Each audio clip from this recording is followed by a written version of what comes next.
Bien, muy buenos días. Vamos a dar continuidad a la materia de fisioterapia aplicada a traumatología y por ende nos corresponde el tema de diagnóstico. Es importante diferenciar los dos puntos en relación a lo que viene a ser un diagnóstico médico y la definición de un diagnóstico fisioterapéutico, ¿no? Principalmente cuando hablamos de diagnóstico estamos haciendo referencia a la identificación de la enfermedad, ¿sí? En este caso, para la definición de lo que viene a ser un diagnóstico médico, definimos como el procedimiento por medio del cual se identifica una enfermedad, una entidad nosológica, síndrome o cualquier condición que altere el equilibrio entre salud y enfermedad, ¿sí? Entonces es importante diferenciar acá el concepto nuevamente de lo que viene a ser síndrome y enfermedad, ¿sí? Cuando nosotros hablamos de enfermedad, estamos hablando de un conjunto de signos y síntomas que tienen una causa específica, una etiología específica, ¿no? Puntual. En cambio, un síndrome viene a ser el conjunto de signos y síntomas que tienen múltiples causas, ¿sí? Entonces, no tiene una causa específica como tal. La definición del diagnóstico fisioterapéutico viene a ser como la etapa final de un proceso de evaluación durante el cual se caracteriza la patología, identificando a su vez el segmento y estructura afectada. Asimismo, se constituye en el punto de partida, siendo una herramienta indispensable para la formulación de objetivos y estructuración de un esquema de tratamiento correspondiente, ¿no? Entonces, acá es importante resaltar que dentro de lo que es el diagnóstico fisioterapéutico lo vamos a manejar en sentido longitudinal, o sea, viendo varios aspectos y puntos. Pero se habrán dado cuenta en algún momento cuando fuimos a alguna consulta con el médico o algún familiar, que en el diagnóstico médico nos ponen, ¿no? Artrosis de cadera, artritis, fractura, ¿no? Pero nada más, no nos ponen cuánto tiempo de evolución, si es agudo, si es crónico, en qué estructura es la que está afectada, cuáles son los signos y síntomas, eso ya nos va contando el paciente, ¿no? Entonces, generalmente el diagnóstico médico, fuera de lo que es la historia clínica, se maneja de manera transversal, es bien tajante. En cambio, el diagnóstico fisioterapéutico va a ir viendo o manejando aspectos a considerar como ser indicadores de lesión, aspectos etiológicos, aspectos anatomopatológicos, aspectos patogénicos, aspectos patognomónicos, aspectos funcionales y aspectos temporales, que vamos a ir desarrollando a lo largo del tema como tal. Bien. Esta parte lo voy a manejar, siempre voy a hacer bastante énfasis en todo esto. Nos dice que este diagnóstico va a constituir el punto de partida. Yo algo que recomiendo a lo largo de la experiencia profesional a todos mis estudiantes es lo siguiente, que la parte inicial de un tratamiento es la correcta evaluación, puesto que si yo hago una evaluación inadecuada, una evaluación mala, voy a dar un diagnóstico erróneo y por ende, como no estoy dando en el clavo a la patología, voy a elaborar un esquema de tratamiento fallido y por ende mis objetivos de intervención no van a ser los correctos o no se van a llegar a cumplir. Entonces, la parte inicial de cualquier tratamiento es la correcta evaluación. Bien. Pasando a lo que es la terminología estructural de la definición del diagnóstico fisioterapéutico kinesiológico, acá tenemos un apartado de lo que vienen a desglosar los puntos que habíamos ido mencionando acá. ¿Qué es etapa? ¿Qué es un proceso? ¿Qué es la caracterización? ¿Qué es una patología? Identificar. Son conceptos ya que en algún momento nosotros hemos estado viendo esto, ¿no? Más allá de lo que es la carrera. Vamos a pasarnos acá directamente al apartado de lo que son las diferencias entre el diagnóstico médico y fisioterapéutico. Entonces vamos a ver diferencias entre uno y uno. El diagnóstico fisioterapéutico obviamente tiene que ser emitido por un licenciado en fisioterapia y kinesiología. Este diagnóstico no lo puede emitir un médico, porque su nombre lo dice, es fisioterapéutico. El diagnóstico médico puede ser emitido por un médico general o un especialista. Otra diferencia tenemos que el fisioterapéutico viene a ser el resultado de una evaluación previa corroborada por pruebas funcionales específicas, ¿sí? En cambio, el diagnóstico médico es el resultado de una evaluación clínica previa que en algunos casos es corroborada por exámenes complementarios y de laboratorio. Entonces, particularmente acá hacemos referencia y énfasis en lo que viene a ser la semiología aplicada. La semiología viene a ser el estudio de los signos y síntomas. Entonces, dentro de lo que es un protocolo de evaluación por parte del médico, sabemos que esta evaluación semiológica se da por la parte de la filiación o la anamnesis. En correspondencia viene la inspección, tendremos la palpación, la percusión, la auscultación y los exámenes complementarios, pruebas de laboratorio y el diagnóstico por imágenes propiamente dicho, ¿no? En el caso del diagnóstico fisioterapéutico, nosotros nos valemos de otro tipo de pruebas. ¿Qué quiere decir? Que más allá de lo que es la anamnesis y filiación, vamos a manejar lo que es la inspección, en este caso que puede ser general o específica, la palpación de estructuras duras, segmentos óseos, ¿sí? Palpación de tejidos blandos, en este caso valoraciones musculares, tendinosas, ligamentosas. Hablamos de una evaluación del patrón capsular, ¿sí? Evaluación del balance articular, goniometría, ¿sí? Evaluación o del balance muscular, todo lo que es, puede ser en relación a lo que es concéntrica, excéntrica, isométrica, la determinación de daño tisular. Corroboramos con lo que es la perimetría, antropometría y sobre todo las pruebas funcionales específicas, ¿no? En este caso, que generalmente hago referencia acá a una bibliografía bastante buena, que es la de Pruebas de Patología Ósea y Articular, del autor Klaus Backup. Como ya les había ido mencionando, otra diferencia era que este diagnóstico fisioterapéutico era longitudinal, porque veníamos desarrollando varias pautas. El diagnóstico médico era transversal.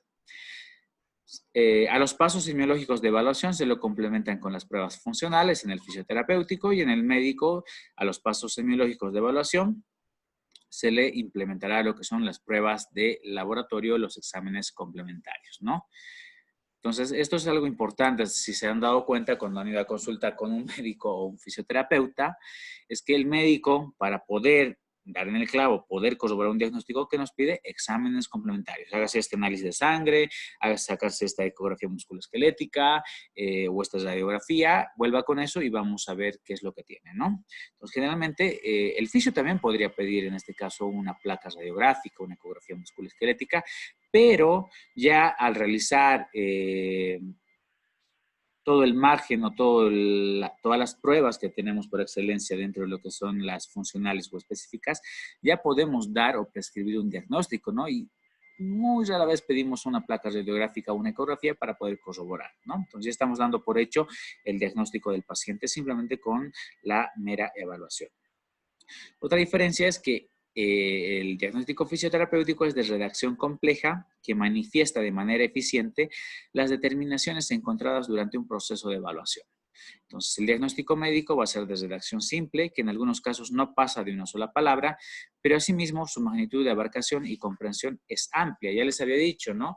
Me ponen artrosis de cadera en diagnóstico médico. Entonces, yo en artrosis de cadera no sé si en este caso es con afección de los dos miembros, ¿sí? Si es con afección de un solo miembro, cuánto tiempo de evolución tiene, cuál es el signo patognomónico, signo característico de este paciente. Entonces, no me da mayor detalle. En cambio, en este diagnóstico fisioterapéutico, como lo vamos a ir viendo más adelante, tenemos toda esta caracterización de aspectos para poder desarrollar de manera puntual y hacer un seguimiento, cosa que quiero hacer referencia. Si yo evalúo a un paciente y luego el día de mañana evalúo a uno de mis colegas en base a o uno de mis estudiantes, en base a estos protocolos o a estos puntos que se han tocado en el diagnóstico fisioterapéutico, va a poder hacer un seguimiento ideal, ¿sí? Entonces, otra diferencia es que el fisioterapéutico es objetivo, el diagnóstico médico es subjetivo, ¿no? Porque al ser de redacción simple, entonces no nos da muchas pautas. En cambio, en el desarrollo de este diagnóstico fisioterapéutico, yo ya me planteo si el paciente tiene dolor, ¿sí? Tiene hipotrofia muscular, tiene retracción muscular. Entonces, mi principal objetivo, porque tenemos varias caracterizaciones de aspectos en cuanto a lo que son objetivos, podremos manejar objetivos terapéuticos, podremos manejar objetivos profilácticos de prevención, objetivos educativos, o también dentro de lo que es la gama de objetivos a corto, mediano y largo plazo. En este caso, lo primero que querré manejar en el paciente será la neuromodulación del dolor. Una vez que el dolor esté muy bajito o haya disminuido por completo, ¿qué es lo que voy a hacer? Pues potenciaré, realizaré todo lo que es mejorar los arcos de movilidad articular, ¿sí? potenciaré la musculatura periarticular. Entonces, son objetivos que yo ya me voy a ir trazando en base al diagnóstico que elabora. La última diferencia que tendríamos acá en este cuadro comparativo sería el fisioterapéutico muestra en realidad el cuadro actual del proceso patológico y sobre todo la condición general del paciente. El diagnóstico médico no muestra en realidad el cuadro actual del proceso patológico y por ende el estado general del paciente. Nuevamente recalcando en el diagnóstico médico con el que nos llegaba el paciente, ¿no? Tendinitis del manguito rotador. No sé de qué miembro, no sé cuánto tiempo, no sé si es dolor crónico o dolor agudo, ¿sí? Del 0 al 10, no sé nada. Simplemente sé que tiene tendinitis del manguito rotador, nada más. Entonces, nosotros tratamos de, en este caso, desglosar lo más que se pueda dentro de lo que viene a ser la elaboración de este diagnóstico fisioterapéutico o como manejan diagnóstico cinético funcional. Ahora, el uso de indicadores de afectación es importante. Nos dice acá los cuales deberán ser utilizados al inicio de la formulación del diagnóstico de acuerdo a la alteración o enfermedad, área al cual corresponda y la afectación específica. En tal sentido, los indicadores que tenemos serán los siguientes. Estas vendrían a ser las palabras claves que nosotros tenemos que usar previas a la elaboración del diagnóstico fisioterapéutico. Limitación vendrá a ser o indicará la acción y efecto del límite de una función. Esto lo podemos usar bastante en traumatología, por ejemplo, ¿no? Debido a que yo tengo una tendinitis del manguito rotador, entonces antes realizaba una flexión de hombro de 0 a 180, pero ahora como me duele, llegará de 0 a 90. Entonces ahí ya tengo una limitación de movimiento. Puede ser un ejemplo. Tenemos el indicador funcional o lesional de trastorno que indica el desequilibrio entre el modelo de carga y cargabilidad. Este modelo de carga y cargabilidad se maneja en la materia de kinefilaxia, que es la prevención a través del movimiento. Cuando hablamos nosotros de modelo de carga, hacemos referencia, en este caso, a todos los agentes lesionales, obviamente mecánicos, físicos, químicos, que van a repercutir en el aparato locomotor. Y la cargabilidad va a venir a ser la respuesta o la resistencia de nuestro cuerpo frente a esa carga. Tenemos el concepto o el indicador de disfunción que indica la disminución en la función. Este vendrá a manejarse sobre todo en tema de lo que es patologías cardiorrespiratorias, porque en esos casos, por ejemplo, en una disnea, que es la dificultad respiratoria, el paciente no es que no respira, sigue respirando, pero tiene dificultad, ¿no? Entonces, hay una disminución en la función. Recordemos importante que nuestros aparatos hacen funciones, pero nuestro sistema muscular, por ejemplo, eso ya va a realizar, los músculos realizan acciones, ¿no?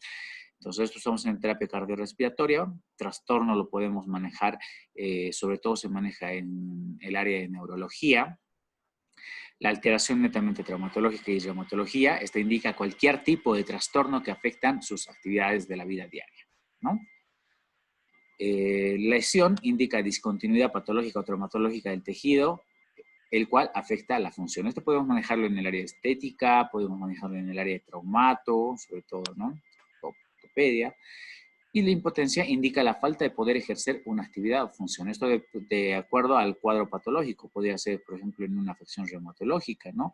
En la cual el paciente que está cursando con una artrosis de cadera, entonces tenga una claudicación bastante severa, esté muy prominente la presencia del dolor posinercial, entonces se ve comprometido y particularmente va a tener disminución de su ROM, ¿no? Su range of movement, ¿no? Rango de movimiento articular. Ahora, para la tabla de estructuración del diagnóstico fisioterapéutico y kinesiológico, vamos a dar de ejemplo acá una pauta con lo que es artrosis de cadera. Y vamos a ver los aspectos que nosotros tenemos que desarrollar para la elaboración. Obviamente, dentro de lo que es una ficha de evaluación o una ficha cinético-funcional, este cuadro ya no tendría que estar, ¿no? Esto ya tendría que estar bajo nuestro criterio personal, en nuestra cabeza, y nosotros simplemente redactar de esta forma. Pero lo vamos a hacer por esta vez paso a paso. La patología viene a ser artrosis de cadera. La definición de esta viene a ser una artropatía de origen degenerativo por desgaste del cartílago hialino articular de la articulación coxofemoral. Entonces vemos que acá, en este caso para la artrosis de cadera, el aspecto etiológico como número uno va a ser, etiología quiere decir causa u origen. En este caso vamos a poner varias causas, ¿no? Una artrosis se puede dar por, sabemos que se presentan las artrosis primarias, las artrosis secundarias. La primaria vendrá a ser idiopática. Esta palabra idiopática hace referencia a que no tiene una causa específica, ¿no? La causa es desconocida. Puede verse sobrepeso, causa iatrogénica. Cuando hablamos de causa iatrogénica estamos haciendo referencia a efectos secundarios de los medicamentos o mala praxis, ¿no? De repente en un proceso quirúrgico, ¿no? Mala administración de medicamentos, ¿no? Un ejemplo de causa iatrogénica es el uso de corticosteroides, ¿no? El uso de corticosteroides muy excesivo te genera osteoporosis de manera secundaria. Y eso es la causa del medicamento, ¿no? Entonces es una causa iatrogénica. Por último tendríamos el uso excesivo de la articulación, lo que viene a ser los microtraumatismos de repetición o movimientos repetitivos. Segundo punto, el aspecto anatomopatológico. Cuando hablamos de anatopatología o anatomopatología, estamos haciendo referencia a qué estructura está lesionada. En este caso, hay que ser bien puntuales, ¿no? Cartílago y hialino articular de la articulación coxofemoral derecha, por ejemplo, ¿sí? El aspecto patogénico hacemos referencia a lo que son los signos y síntomas. En este caso vamos a tener dolor, limitación de la movilidad, de repente habrá rigidez, ¿sí? Atrofia, hipotrofia, no sé. ¿Sí? Eso de acuerdo al cuadro y siempre que evaluamos al paciente.